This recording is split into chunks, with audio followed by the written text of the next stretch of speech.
سنو سنو وہ اللہ ہے، کسی بھی وقت وہ معجزہ بھیج سکتا ہے۔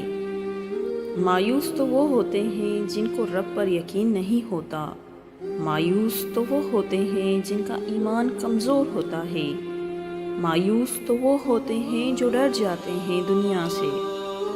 سنو، تم ایسے لوگوں میں شامل نہ ہونا، ہمیشہ اس بات کو یاد رکھنا، تمہاری مصیبتوں سے تمہارا رب بہت بڑا ہے، وہ کن کہے گا اور تمہارے تمام مسائل پلک جھپکتے ہی حل ہو جائیں گے۔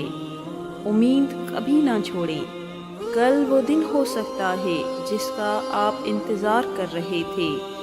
وہ جانتا ہے تمہیں درد سے کرہاتے ہو، وہ سمجھتا ہے تمہاری بے زبانی، وہ محسوس کرتا ہے تمہارا لڑکھڑانا، وہ بانپ لیتا ہے تمہارا ارادہ، وہ قبول کرتا ہے تمہاری صداؤں کو، وہ معاف کرتا ہے تمہاری لرزشوں کو۔ وہ محتاج نہیں ہے کسی کا، کیونکہ وہ حاکم الحاکمین ہے۔ زندگی کے کسی نہ کسی موڑ پر تمہیں کسی نہ کسی کو کھونا ہے، اور آخر کار تمہیں اللہ ہی کی رضا میں راضی ہونا ہے۔ حضرت علی نے فرمایا کہ لوگوں کی باتوں کو دل پر لینا چھوڑ دیں، اپنی زندگی کا مقصد صرف رب کو راضی کرنا رکھیں۔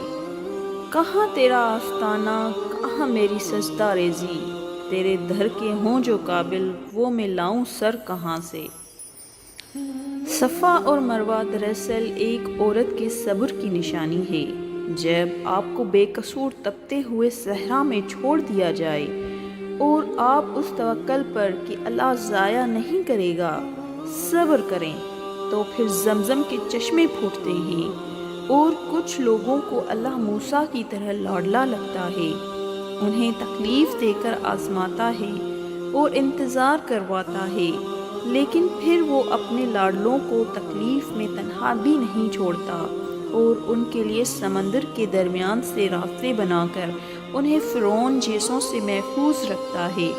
تم سے یہ کس نے کہہ دیا کہ اللہ کے لاڈلوں کو تکلیفیں نہیں ملتی؟ انہیں تو فرعونوں جیسوں سے لڑنا پڑتا ہے۔ تکلیفیں تو سب کو ملتی ہیں، لیکن اس کے حصے میں زیادہ آتی ہیں جو اسے سب سے زیادہ محبوب ہوتا ہے۔ جب قبولیت کے تمام راستے بند ہو جاتے ہیں نا، تب بھی ایک راہ ہوتی ہے، تہجد، جہاں قبولیت لازم ہو جاتی ہے۔ گھبراؤ نہیں، یہ مشکل وقت بھی عنقریب گزر جائے گا۔ تم یقین رکھو اللہ پر، وہ تمہارے لیے کافی ہو جائے گا۔ نظر انداز کر دو وہ سارے وسوسے جو تمہارے دل کو بے چین کرتے ہیں۔ تم مدد مانگو اللہ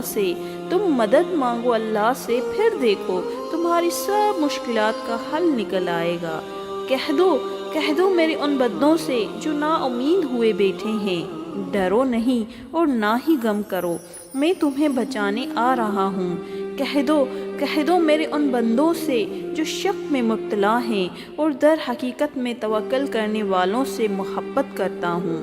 محبت میں تو پابندیاں نہیں لگائی جاتی، بلکہ آزادی دی جاتی ہے، اور پھر جو شخص آزادی کے بعد بھی صرف تمہارا رہے، محبت اسی کو کہتے ہیں۔ جو چیز ہم مانگتے ہیں اللہ تعالیٰ سے، اللہ کو پہلے سے ہی معلوم ہوتا ہے۔ ہم جس چیز کے لیے تڑپتے ہیں، اللہ پہلے سے ہی اس تڑپ سے واقف ہوتا ہے۔ جب اسے سب پہلے سے پتہ ہوتا ہے تو ہمیں عطا کیوں نہیں کرتا؟ کیونکہ اس کے لیے ہی تو اللہ نے دعا بنائی اور دعا مانگنے کے لیے ہمیں بنایا، تاکہ ہم اس سے مانگیں، اس سے بات کریں، اس سے بلاتے رہیں، اس سے دور نہ ہو جائیں، اس کے قریب رہیں تاکہ وہ ہمارے قریب ہو جائے۔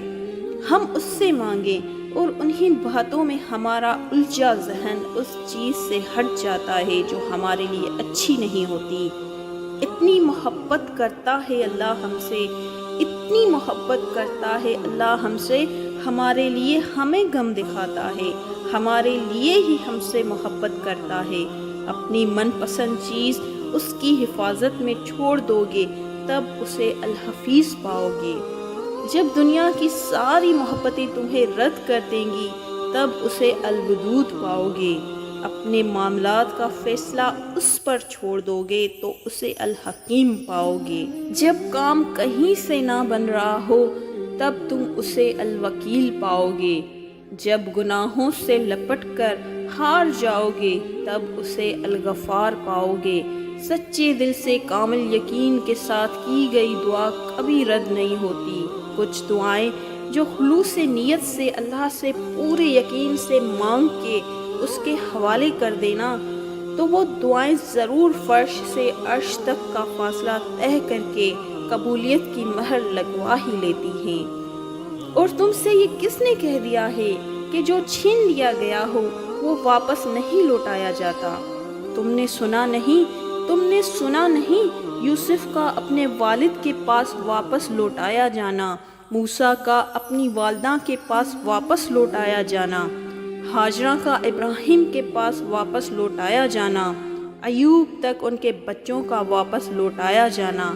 اللہ تم تک ہر چیز واپس لے آتا ہے، بس وہ ان چیزوں کو تم سے دور اس لیے کرتا ہے کیونکہ تم ان چیزوں سے اتنی محبت کرنے لگتے ہو جس کا حقدار صرف اور صرف اللہ ہے۔ وہ رد نہیں کرتا زمانے کی طرح، وہ اپنے در پر آنے والوں کو تھام لیتا ہے۔ وہ دلوں کے راز سنبھال لیتا ہے، وہ ٹوٹے ہوئے دلوں کو جوڑ دیتا ہے، بکھری روح کو سنوار دیتا ہے۔ وہ اللہ ہے جو ہر کسی کو نواز دیتا ہے۔